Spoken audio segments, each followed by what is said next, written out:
Hello everyone, and welcome back to the channel. I decided to go ahead and start off my kind of educational series of videos today with just a broad overview of what actually makes up a story in the most basic building block elements. And so, today I'm going to talk about the three main components that make up a story, which are plot, characters, and setting. So what are you doing down there?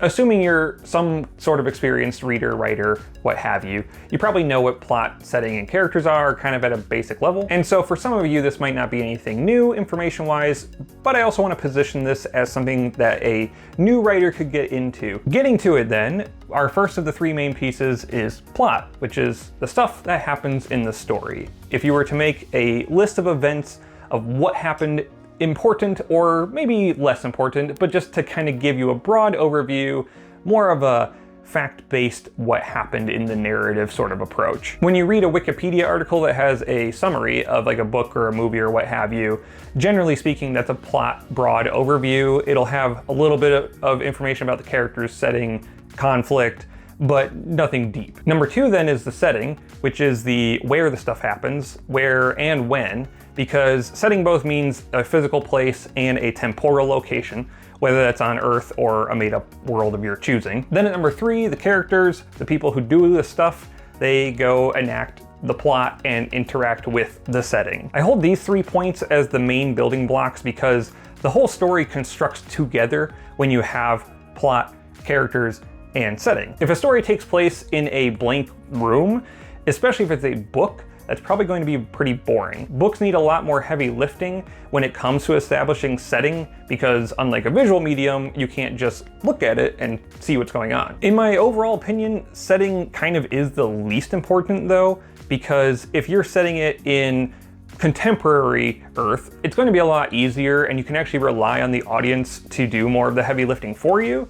For example, if it's the 2020s and you talk about cell phones, sending a text message to your mom, what have you, the audience will know what that means. Whereas if you're a soldier on Roshar and you send a span read message to your mother, the reader will not know what that means up front, and you definitely have to lay some groundwork for them to understand. Either way though, the reason that setting is tied intrinsically to plot and characters is because a setting can be developed throughout the plot as both the characters grow and the plot progresses. A common pitfall for a lot of new writers, particularly in the speculative fiction realm, is to world build too much up front and then information dump that in the beginning, which I think is where a lot of the anti-prologue kind of rhetoric has come from lately. But you can even see that in chapter 1, chapter 2 sometimes, and that just takes time and practice. You want to then think about layering your setting in with the plot and with the characters, because if the plot is what's happening in the story, obviously that has the potential to go to new places. And that lets you establish new settings and kind of build on your own world if that's what you're doing,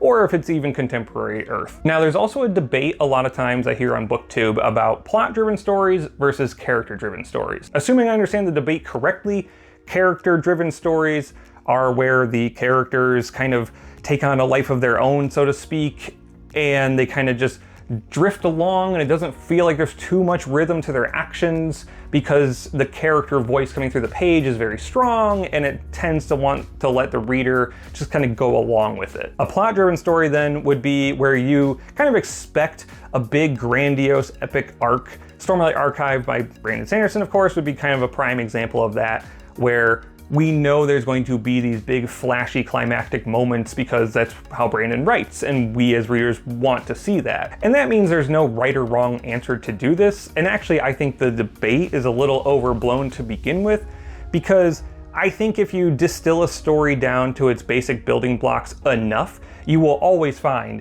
these three elements.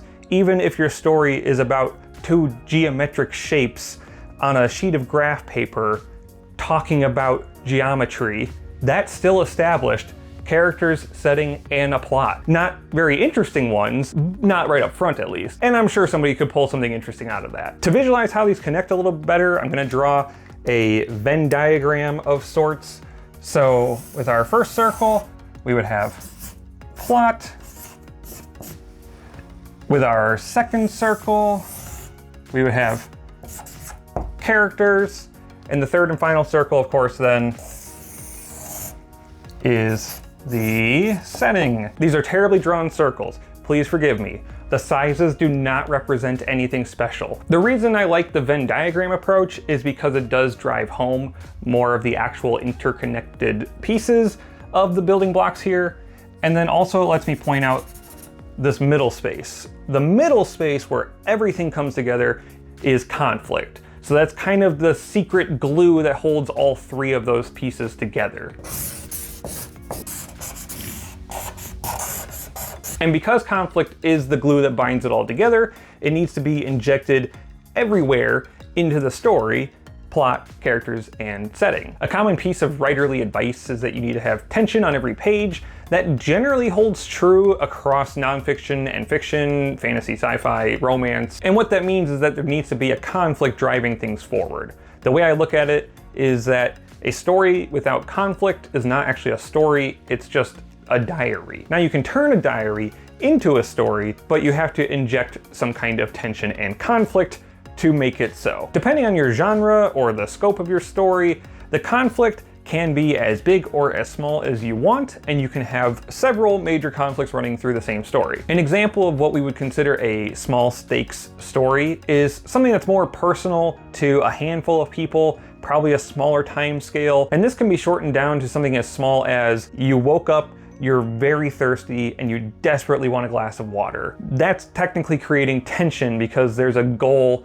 and a conflict at stake because you need that water. Conflicts can also be huge, galactically spanning. Dune 2 just came out and it was awesome, go see it. And so in those cases, it makes sense for the conflict to be considered this grandiose, large-scale affair. The best stories, though, will make those conflicts, small as they are, large as they are, feel the other way. A large conflict becomes a personal conflict becomes a much larger conflict. A story that does that really well is Everything Everywhere All at Once, because we have the story of the mother and daughter not understanding each other, a very small stakes affair, and the whole state of the multiverse is at peril because of the two of them. My primary jam is epic fantasy, both on the reader side and the writer side, so coming from that experience, conflict doesn't have to just be one thing. If you're writing a 200,000 word book, you could have several plots going at the same time. Plot A would be kind of the main plot, what's the overarching conflict, but then plots B, C, and D could all be different things. It could be the development of a relationship between two or more characters. It could be somebody else grappling with their personal internal changes driven by the external plot. And that kind of feeds back into that way of merging small stakes and large stakes plots together. All right, so that is the whole overview video kind of complete. I am going to start working on other videos across the next several weeks, potentially months, for plot, character setting, conflict, each in depth on their own, as well as other topics like how do you find a theme of a story? How do you effectively blend these elements together? Does that matter if it's 50,000 words versus 500,000 words? Yes. Thanks for joining me on this new venture of YouTubing. I'm kind of excited to be teaching in a sort of sense, so hopefully people find these helpful and educational, and definitely share them with people. As always, thanks for stopping by the channel. I hope that you have a wonderful day, and I will see you here in the next video.